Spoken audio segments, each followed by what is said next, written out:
Salut et bienvenue dans Avocat, l'émission juridique qui vous parle simplement de droit de façon accessible avec bien sûr notre équipe d'avocats présente en plateau que je vous présente dans un instant. Je vous rappelle que si vous voulez poser toutes vos questions ou revoir les replays de l'émission, www.avocat.net à votre disposition 24 heures sur 24 bien sûr et gratuitement bien entendu parce qu'on m'a posé la question cette semaine. Est-ce que c'est payant si j'interroge un avocat? Mais non, c'est gratuit. Posez votre question, on y répond ou pas, mais en tout cas votre question vous la posez gratuitement bien entendu. Alors je présente les avocats présents en plateau. Aujourd'hui on commence par Vanessa Fitoussi qui est avocate au barreau de Paris. Bonjour Vanessa. Bonjour. Comment ça va? Ça va. En pleine Tout forme. va bien. Ça a l'air d'aller bien. Avec vous, on va parler dans un instant de droit routier. Oui. Donc permis de conduire, les PV, tout ça. Il y a plein de choses à dire. Hein. Tout à fait. Ça sera dans une petite seconde. À vos côtés, un avocat tout à fait sympathique et beau gosse aujourd'hui qui se font très bien dans le décor bleu sur bleu, magnifique. C'est Lionel Milmoun, avocat au barreau de Paris. Bonjour Lionel. Bonjour Yves. Comment allez-vous? Eh bien très bien. Bien. Parfaitement. Alors, les patrons d'entreprise vont vous aimer parce qu'on va expliquer un peu comment recouvrer si on a une créance, comment faire donc les recouvrements pour les sociétés en particulier. Donc, tout ce qui est relations un peu commerciales, très important de nos jours. Exactement. Et donc, on aura votre éclairage dans un instant. Et puis, à vos côtés, Mélodie Guyaudon, qui est avocate au barreau de Paris. Bonjour Mélodie. Bonjour, Ça va Guyaudon. bien?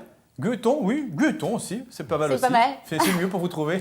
Alors vous, on va parler de droit social, mais avec le prisme des nouvelles technologies. Notamment, on parlera du droit à l'oubli, de Facebook aussi dans d'autres émissions. Donc, ce sera très intéressant d'évoquer tout ça avec vous. On va commencer avec Vanessa, vous êtes d'accord? Allez, Vanessa Fitoussi, droit routier, une question qui vous est adressée sur avocat.net de Didier de Fontenay. Voilà, je sais que ça vous fait plaisir, ça Didier de Fontenay, bah, c'est bien lui. Alors, j'ai eu un PV à la volée. Alors, c'est pas dire qu'on a mis une gifle en passant. Comment le contester? Alors les PV à la volée déjà, parce qu'on peut rappeler un peu ce que c'est, et puis comment on peut contester si on a un PV à la volée, Vanessa? Oui, alors déjà, PV à la volée, effectivement, c'est pas une claque, mais c'est en principe une mauvaise nouvelle, puisqu'on découvre, en ouvrant sa boîte aux lettres ou par un coup de fil du commissariat, qu'on a été intercepté dans le cadre d'une infraction au code de la route. La définition du PV à la volée, c'est qu'il n'y a pas eu d'interception, d'interpellation. C'est-à-dire qu'on n'a pas été face à l'agent de police, il ne vous a pas arrêté, il ne vous a pas remis en main propre le PV. Donc on a la surprise dans sa boîte aux lettres. Hein. Très mauvaise surprise, ouais. Et donc on ne se rappelle pas forcément quand, on ne se rappelle pas où, on ne se rappelle pas si on était au volant. Et donc ce sont des PV qui sont tout à fait légaux. On a le droit, les agents de police ont le droit, lorsqu'ils constatent une infraction, même sans avoir interpellé le conducteur, de verbaliser et d'envoyer ensuite le PV. Mais par contre, ce sont des PV qui peuvent être contestés et facilement contestables. D'accord, donc volé, on n'est pas présent quand on est verbalisé, on le reçoit, c'est légal déjà, c'est légal. Et on peut le contester. C'est légal, petite précision, c'est légal sur certains domaines. Il y a un champ d'application sur les PV à la volée. Ce ne sont pas toutes les infractions. Sur les infractions, les excès de vitesse, les distances de sécurité et les stops, feux rouges, tout ce qui est obligation de s'arrêter. Par exemple, le portable, il n'y a pas de PV à la volée. Il faut être interpellé. Pardon. Donc c'est souvent les flashs, de toute façon, généralement, quand on est flashé. C'est les flashs.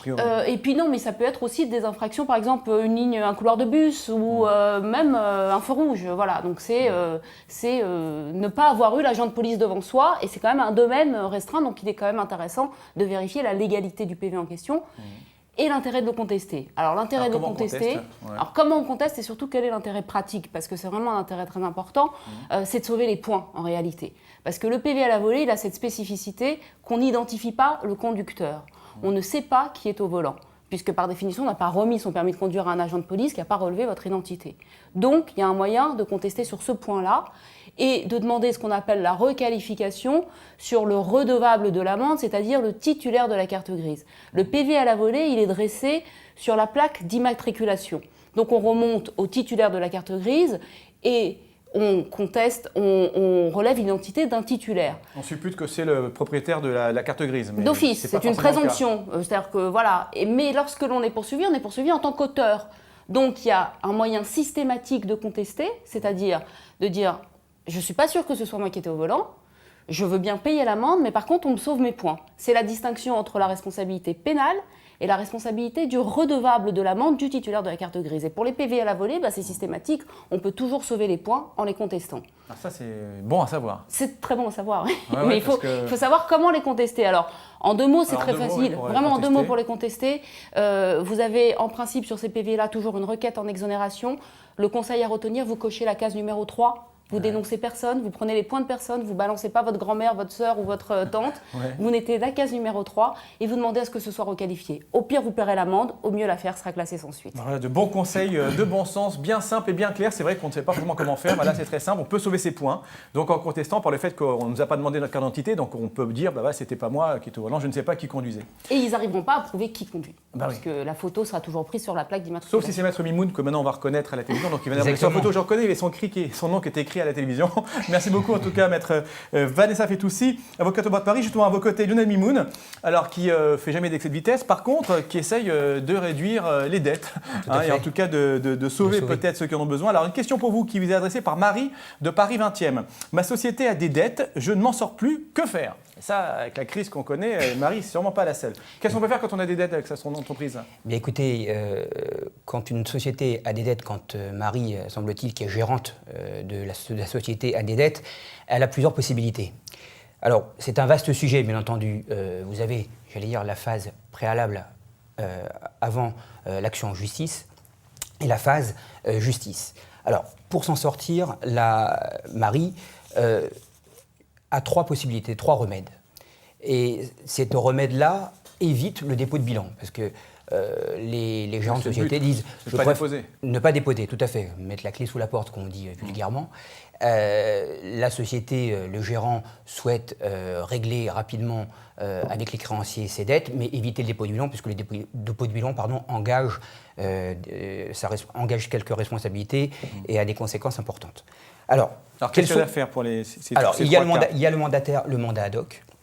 Le mandat ad hoc, c'est qu'on nomme un mandataire ad hoc qui est là pour gérer avec tous les créanciers les dettes, prendre des accords, etc. Il y a également la conciliation, c'est-à-dire que c'est tout simple, on prend un accord avec tous les créanciers pour mettre fin aux difficultés de l'entreprise.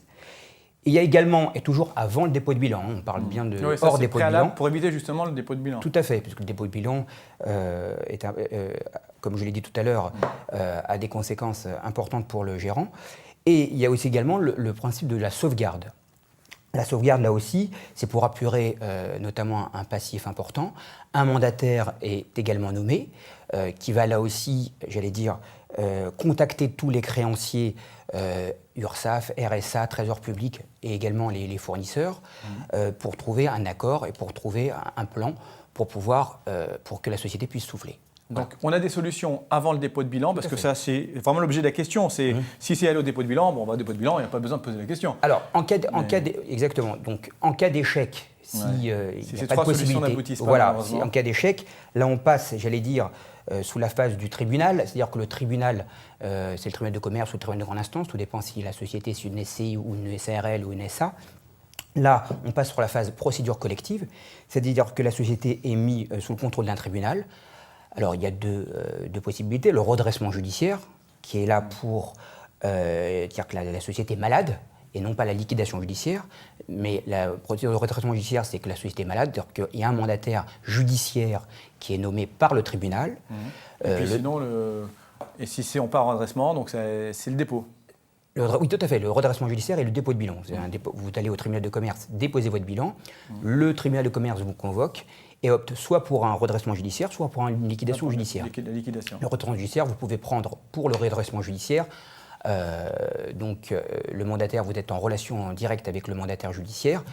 Et un plan de continuation peut également être adopté sur 10 ans qui permet à la société de pouvoir souffler. D'accord, merci beaucoup, c'est très clair. Donc il y a des solutions pour Marie, en tout cas, avant le dépôt de bilan ou en tout cas d'aller au tribunal pour un redressement ou de la liquidation, avec les solutions proposées par Maître Mimoun. Et j'espère en tout cas que ça ira bien pour votre société.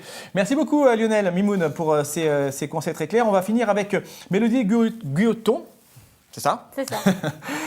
Avec une question d'Angélique. Ah, Angélique qui vous écrit « Je voudrais effacer des articles et des photos de moi qui ressortent sur Google quand on tape mon nom. » Voilà.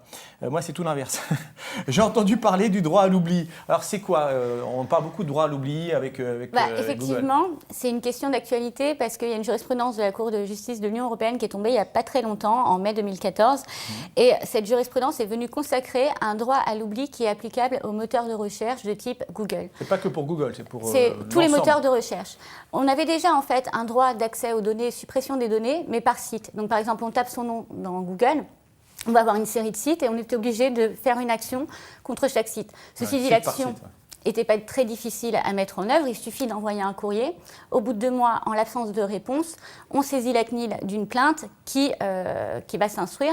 Bon, par contre, il faut des motifs légitimes, effectivement, parce qu'il y a toute une balance qui est faite entre l'intérêt de la personne privée et l'intérêt du public à son information, etc. Donc, si c'est une personne publique, elle va avoir plus d'arguments à mettre en œuvre pour obtenir le retrait des pages.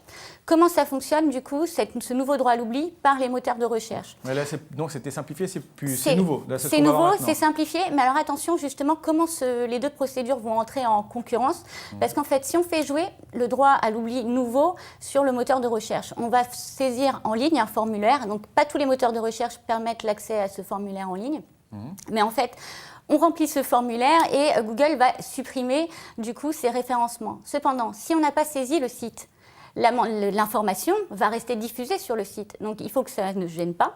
Et le cas échéant, si le site change ses paramétrages de référencement, la mention peut refigurer sur Google. Ça revient sur le moteur de recherche. C'est ça, puisqu'en fait, les automates vont revisiter le site, vont réindexer la page où figure l'information. Donc, en fait, c'est plutôt 2 procédures à mettre en œuvre parallèlement si on veut une éradication totale de toutes les informations qu'on trouve litigieuses sur nous sur Internet. D'accord. Donc, la procédure ancienne, directement sur le site qui diffuse la photo ou l'article pour que ça soit supprimé.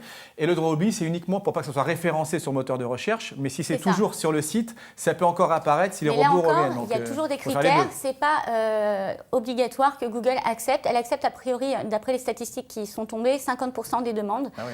Mais beaucoup de demandes sont considérées comme injustifiées par rapport aux critères posés par la jurisprudence. Il paraît que le formulaire, en plus, est assez compliqué à remplir en ligne. C'est assez détaillé. Donc, mais en l'absence de réponse de Google ou si la réponse n'est pas satisfaisante, on peut toujours saisir la CNIL. D'accord, ok. Donc la CNIL est quand même là malgré tout. Et les tribunaux de justice, de toute façon, ça dépend de l'importance du problème, effectivement. D'accord. Ça marche, merci beaucoup. On n'oubliera pas ce que vous avez dit. En tout cas, Mélodie Gueuilleton, sur donc, ce droit à l'oubli, c'était bien déclaré parce qu'on confond un petit peu, on entend parler de ça, mais c'est pas si simple que ça, c'est pas automatique. Et puis il y a toujours la trace sur le site en question, même si c'est plus référencé. Donc il faut aussi aller démarcher le site. Donc une galère, ne posez pas nu, c'est tout ce que je vous demande.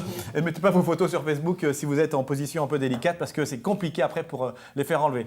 Merci beaucoup en tout cas à tous les 3 d'être passés nous voir. Vanessa Fitoussi, avocate en droit routier, avocate au barreau de Paris. Lionel Mimoun qui nous parlait des recouvrements, avocat au barreau de Paris également. Et puis Mélodie Gueuilleton, donc avocate en droit social et nouvelles technologies, avocate au barreau de Paris. Merci à tous les 3. Si vous avez des questions à poser à nos avocats, www.avocat.net, on y répondra avec grand plaisir. À très vite pour un nouvel avocat. Salut.